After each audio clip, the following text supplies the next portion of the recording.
Hey everyone, thank you for joining. Tim Lemoine, manager at Risk and Insurance Associates. Today we're joined by Kourtney Zando, who's a DI specialist within our firm. Kourtney, thanks for joining. We want to get right into it. So Kourtney, just introduce yourself real quick. Talk about your role in disability, how long you've been in it, kind of how you support agents with their DI business. Hi, Tim. Thanks for having me. I'm glad to be here to talk about disability insurance. I am Kourtney Zando, so I have been with Barnum for about 10 years now. And the way that I work with our agents and advisors can really be however you choose to see fit to work with a disability specialist, whether that is very transactional and you have your client and you know exactly what you want, and I can give you exactly what you want back, or if it's more of a full case consult, you send me all the information, I do a deep dive in the client, an analysis, and then kind of present to you product and where I see fit. And that could also go into as well doing client meetings, start to finish. Awesome. Yeah, so I think that's really important, Kourtney, because sometimes disability isn't first on the list. Rarely is it first on the list. Sometimes it's second, third, maybe even fourth. So talk to us quickly about where you're seeing a lot of DI sales, or even where the claims data is, right? Like, why are we selling DI? Why should it kind of move up on that list of order of importance?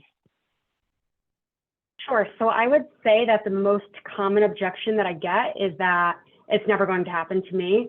And we all think that, right? We're not buying car insurance in the event that we're thinking we're going to go out tomorrow and get into a car accident. So really, that's the biggest objection that I see. I will say that the most common, and this was a stat that I had gotten from a conference not too long ago, but the most common reason that people are buying disability insurance is for retirement planning. So it's more of just kind of protecting their retirement should something happen to them.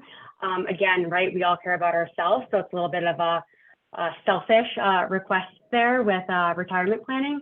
But that's the biggest area that we see it. Now, that's not limited to retirement planning. We work in the blue collar and white collar space. I will say that usually the most common people that are going to be requesting disability is usually your doctors, your dentists, more of your medical dental market, as well as executives, and really in that white collar space. The biggest thing too that I'm seeing from a claim standpoint, and I think that this is very important for a lot of people to know when they get that objection of it will never happen to me, is that the most common reason for claims over the last few years has actually been for not what people seem to think it's going to be, where they see a wheelchair in a grocery store parking lot and think of disability insurance. I like to think of disability insurance more as income protection.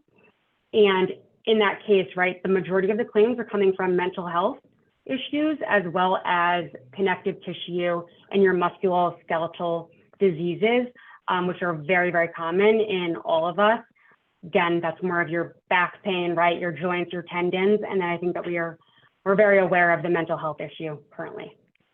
Yeah, of course. It's very important to kind of think in that way, right? Because when disability sales come up, when the topic comes up, everybody thinks, oh, I go skiing, I break my leg, I fall down the stairs, some sort of accident causes this disability, where it could just be something that just comes out of nowhere. Like that. So really important to talk to our clients about that. We see it a lot on the life insurance side of reasons for declination on life policies for some of the things Kourtney just said. So let's get out ahead of that with our clients. Really important to talk about that. One thing, Kourtney, can you help us narrow it down just a little bit? So from an age standpoint, from an occupation standpoint, where can we really start to get some good traction speaking to our clients? Great question. I would say really anyone that is working 30 hours a week is a good client for disability insurance. Now, depending on the carrier that you're looking to do business with, that'll kind of narrow it down a little bit more. But I would say never turn away anyone based off of their age or their occupation. However, I will say that the target market, I would say, is more, again, in that white collar space. Whether you're male, female, it doesn't matter. I would say 50 and below is going to be more of your sweet spot. That's not to say we don't have a fit for a little bit over the age of 50. I work with all the carriers in the industry, very well versed in all of the carriers as well. So where we see a carrier is more targeted in that market, like Principal. So Principal is more of our 50 and above market. They'll have the best pricing. So I kind of know where to see fit for based off of those clients, if that helps. Got it. Yeah, of course.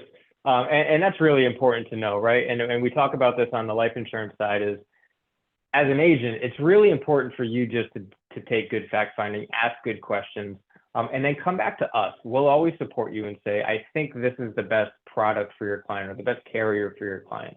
And here's why. And with Kourtney's experience with that, she'll be able to filter out that quickly for you and just give your clients options that are going to be the best for them. So Kourtney, good segue into that. What are some good questions that agents can be asking to their clients in the field just to get the conversation started and information over to us to help them out?